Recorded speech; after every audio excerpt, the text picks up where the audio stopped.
I thought that was kind of funny. I was like, that's actually kind of gross. And we actually did experience a snowy day. On Friday, it snowed all night, and then we woke up and we're like, whoa, snow. Yeah. Wow. Very, very cool stuff to see. I guess you could also say it's cold. What's up, guys? Welcome to another episode of our carcast. Yo, today we are somewhere very special. Very, very special Very indeed. special indeed. Where are we, Sana? We're in Rocky Mountain National Park out here, Colorado. Yeah, Colorado, about 2 hours out from Denver. It is beautiful. This is our first time in a snowy national park. Yes. As many of you guys know, we like to travel into different national parks. We have a scratch-off poster where we're trying to check off everything. And this one is very different from all the ones we've been to in California and Utah. Very different. I mean, just look at this. Wow. It's insane. All the snow just is like drifting away, drifting in the... Like, it's not snowing, but it looks kind of like it's snowing because there's so much wind blowing the snow in the air. It's like 25, 35 miles per hour winds right now, which is actually kind of crazy. Yeah, when we checked the report, like the weather report, it said wind advisory, like 35-mile-an-hour winds. I'm like, gusts, okay. and it said gusts up to 85 miles an hour. I was like, I do not understand. What's that mean? What Like, does that I mean? can't process like that. I would be blown away.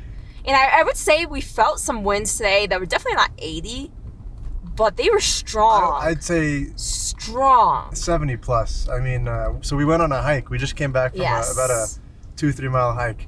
Yes. And when we were out there, we felt the snow like crashing into our face, and it was painful. It was painful, yeah. Like, it almost felt like hail, but it was just like really fast snow blowing it directly into your eyes. Yeah. And I had this thing the whole time. What are these things called? It's a neck scarf. Yes. I think. The whole time. And if I didn't have this, I don't know if I could have done it. Yeah, so let's give you guys some tips if you're ever in snowy attire, snowy snowy attire. If you're in snowy terrain, you got to have the right attire for it. Yes. Not only that, but also the right car. Yeah, and just for safety and everything. So like step one, if you're going to be driving on this kind of stuff. So now you talk about the car stuff. I feel like you're better. Yeah. She's from the north, so she knows more about. From the north. That's why she's driving Game today. of Thrones. Yeah. I mean, I'm from upstate. I'm from upstate New York, so I feel like I've mentioned that every freaking carcast. I'm just like, hey guys, I'm from upstate New York, by the way. Anyways, so okay, so in terms of driving, there's a lot of important things to keep into account.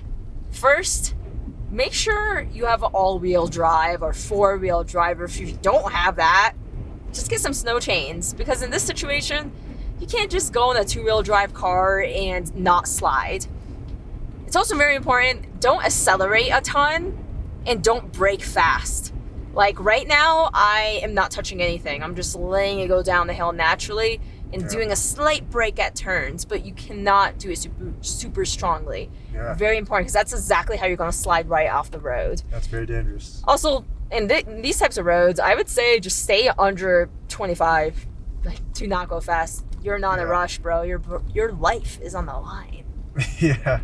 We're in a Toyota 4Runner today, not Keyhole, not our Tesla. Not Keyhole. Yeah, this car can handle this. And it's definitely a good fit. I mean, I think it feels almost kind of weird. Like whenever you switch from the regular two-wheel drive to four-wheel drive, would you say you feel a difference? I feel it.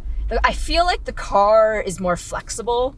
Like when I shifted to four-wheel drive, I was like, I like it. I like the way it feels. Yeah. I would say it feels easier driving down than when we were coming before. Yeah. This feels more doable. And do you think the Tesla Model 3, I mean, as you can see here, all the cars here, you got like Wranglers, you got SUVs. You aren't seeing a lot of Teslas. No. Do you think a Tesla would survive well and do well in these conditions? A Tesla is an all-wheel drive. Some of them are. So like ours is, but not all of them. Okay, sure. Yeah. So our Model 3 is an all-wheel drive. So I think it could. I think it could handle it. Okay. But I do feel better in this big, bulky car that can truly handle this type of, look at that, this type of driving. So yeah, I think that's a major key. Driving, be safe. A lot of the criticism in the past for Tesla has been that their cars do not do well in cold weather and cold climates. I'm very curious how the battery would have lasted. Yeah, they have made some improvements lately with like new software updates, and the newer cars are supposed to be better. Not sure how much, but That's something to keep in mind. But let's switch over to the attire. Yes. Because that's important. Step number 2, So attire. we thought it was cold. So today was I think 18 degrees, but with the wind chills, it drops down to negative 13. So it feels like negative 13, which is mild. It's like negative 13 Fahrenheit, not Celsius. Yeah, It's just insane. which is like insanely cold. Like, yeah. I did not process. And it's funny because the guy at the theme park, at the national park entrance, he had like this face. He was like, "Yep, negative 13 with wind chill." He's like, I don't know if you guys know what you're into. And we did not know what we were getting ourselves into. I mean, no, we did know. Like, we looked it up last night. It said negative 9 with but wind we chill. didn't know. We did know. I would say we weren't prepared. Maybe you weren't. Properly. What do you mean? We turned around in the middle of the hike because we weren't prepared. So here's the thing. Is that prep, or was it just the conditions were unbearable? I think if we were prepped properly, we would have done better. So here's the thing. When you are going into cold temperatures, obviously you want to be bundled up nicely on your torso. That's kind of a really important part. Yes. Keep your heart warm. Your neck warm. You want to have layers so that you can make sure you're taking things off as you get sweaty, and you don't want to get sweaty because that could lead to hypothermia. And you should kind of avoid cotton because that doesn't wick away the sweat moisture. Yep. So yeah, so we had that part down. Like we had a couple layers on our top. We had layers on our bottom. Heat Tech from Uniqlo would be your best friend. I'm wearing Heat Tech all over. Socks, pants, shirt, Heat Tech all around. Yes, and I swears by her Heat Tech. I love my Heat Tech. So that part we were prepped. So you may be wondering, all right, so why'd we turn around in our hike? Why weren't we prepped? Well, the 70-mile-an-hour gusts, that's why we turned around, because we did not prepare our faces. Our eyes. Our eyes and our faces. Our eyes. No, my face was prepped. Okay, it wasn't your my face was eyes. prepped. Yes, eyes. So you got to have like ski goggles or something if you want to have like the snow coming in your face and you're being okay. Yes. So if it's windy, that's something you got to keep in mind. You got to have like eye protection, face protection, and that way you'll be all good. Yes. Man, so. Yeah, so it was. We got to this one point. So basically, this hike was called Emerald Lake, one of the most famous hikes in Rocky Mountain, and we were at the point where I think we had about like maybe 0.6, 0.5 miles left. Yeah. And the remainder was basically passing through this really long lake called Dream Lake.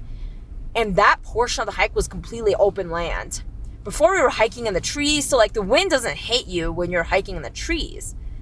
But the minute we were in open land, oh my God, it hit hard.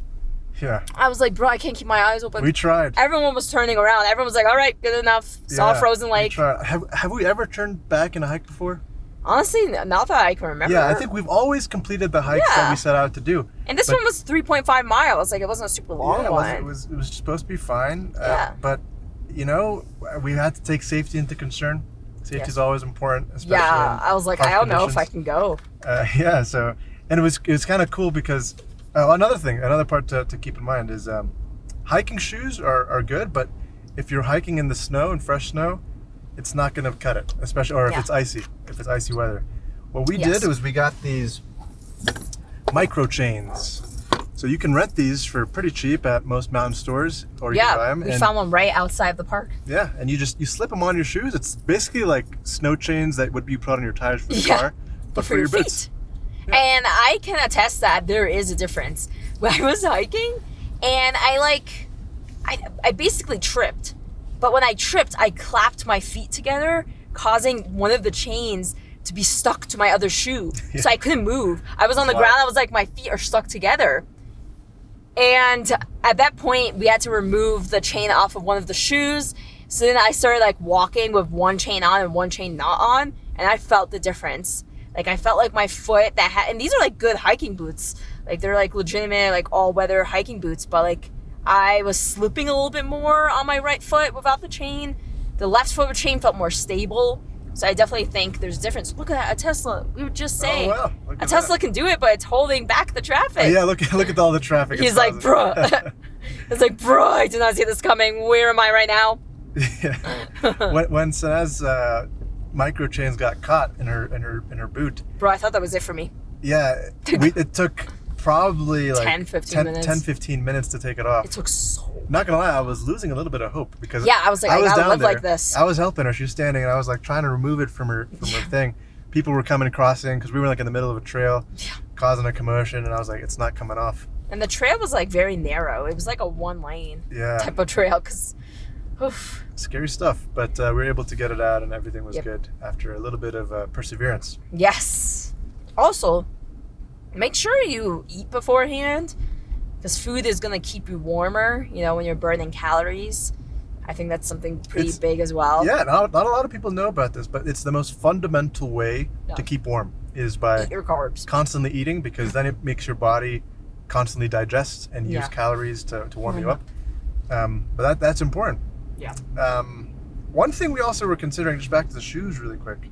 So there's the different types of shoe attire out there. So there's micro chains, which I showed. There's also snowshoes. Yes, they look like tennis rackets. Yeah, attached to your basically foot. tennis rackets on the bottom of your foot. And there's another one, I forgot what it's called. They're basically like platform things.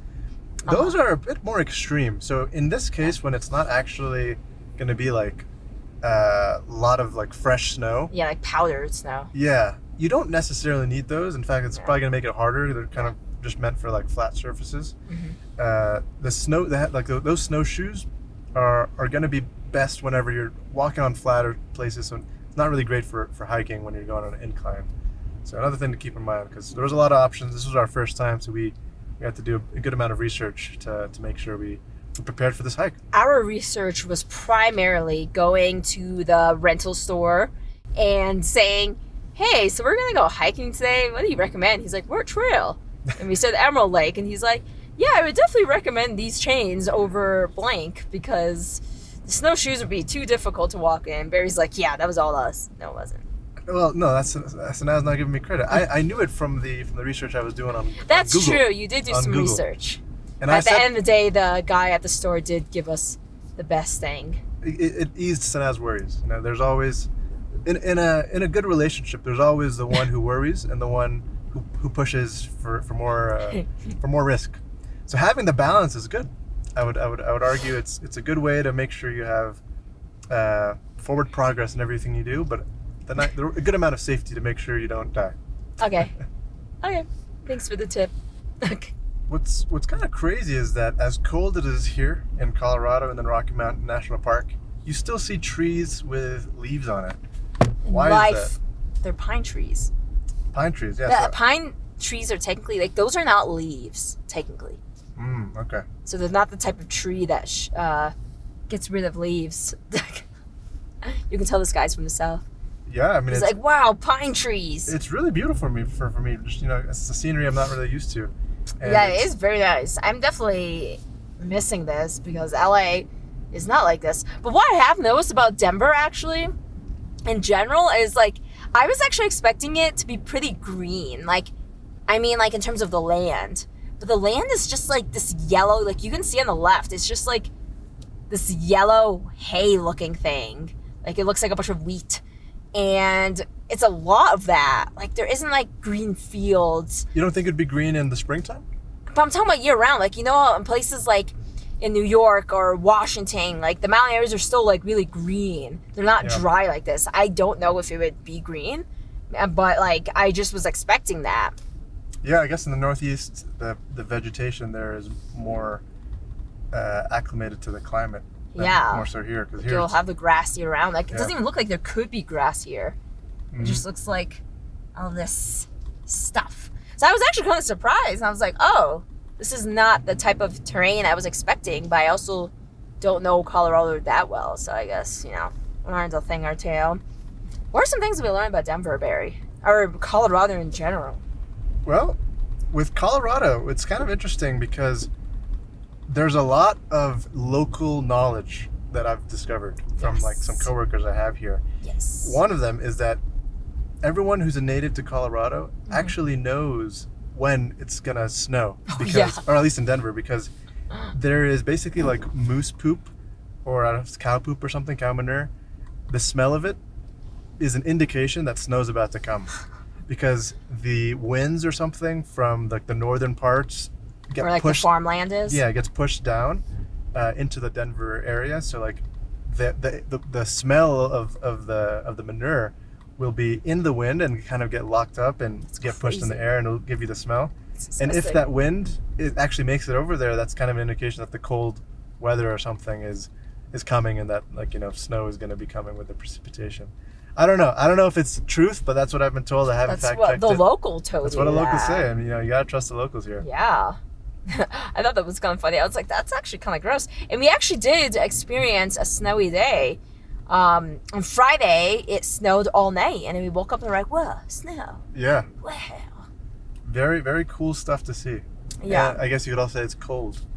Yes. The English language is pretty wild when you think about it. The word cool can mean both cold and temperature. Yes. It can mean something as like awesome. Like Yes. that's a cool car. And it could also mean okay. When you say Cool. like, be like, you want to go to the airport now? Cool. It's like it would be so hard to learn the English language if I'm thinking about it. Just like, and like these words have nothing to do with each other. It's like, what does something awesome have to do with cold temperature to do with okay? That's true. That's true. How does this kind of stuff happen? Honestly, I mean, I'm sure other languages also have this. It can't only be English. I highly doubt that. Like, slang That's true. exists across the world. Yeah, no, for sure. Also, I had another thing to talk about with Denver that I learned. Green chili is like really big here. And it's very random. You find it everywhere. We found it at the bagel spot we went to. You'll find it on pizzas. I found it in sandwiches. Like, green chili is like their thing. I looked up what you're supposed to eat in Denver, like what Colorado food is. I looked it up and I found this article that was like, 10 foods you have to eat as a Denverite or something like that. Oh, I don't know. Like, it was something like that. And one of them was green chili, but another one was meat. And then another one was veggies. I'm like, you gotta just eat meat and veggies? Normally when you look up cuisine of a city or a state or something, it's gonna be like something like Texan barbecue or New York bagels or California burritos, not meat, veggies. And I was like, Denver meat. There's a lot of cows here. yeah, like, I guess, yeah, it's probably the farmland. Now I think about it, it makes sense. But I was just like, no, but the green chili though, very big here, and I actually really like it. I think it adds a nice little kick to all your foodies. It's delicious. I mean, there's a lot of interesting foods from different places, but I feel like the chilies that we've had here taste a little different. Yes. We got something special to it. And we went to this place called Slice Works that had really good pizza. But one particular slice, it was like by the slice kind of pizza. One particular slice was amazing. Oh, yeah. It was Barry, delicious. that was your slice. Yeah, it was like a jalapeno, what is it called? Jalapeno popper. Jalapeno popper. With grape jelly on top. And I was eating a pizza with some jam on it, and it tasted like I was eating a jalapeno with some cream cheese in it with some jam, and it was like... Yeah. It tastes exactly like a jalapeno popper, but with jelly. Yeah. And like, I kind of get it, because like, okay, listen. Fried foods dipped in jelly is actually really good. So like a jalapeno popper dipped in grape jelly, I'm sure it tastes amazing. Back home, a very popular thing is mozzarella sticks dipped in raspberry jelly. So good. So it made sense. I was like, I understand this connection. It tastes so good. Like, just try it. Just try it. Dip your fried food into some jelly. Oh, yeah. Even chicken wings, because they're fried, it works. Yeah. Just do it. Oh, I'm getting hungry. I'm excited for lunch now. No, we haven't had food in hours. Yeah. All right. Well, with that said, hope everyone enjoyed the beautiful sights. This has been great. As always, peace and love, and we will see you next time.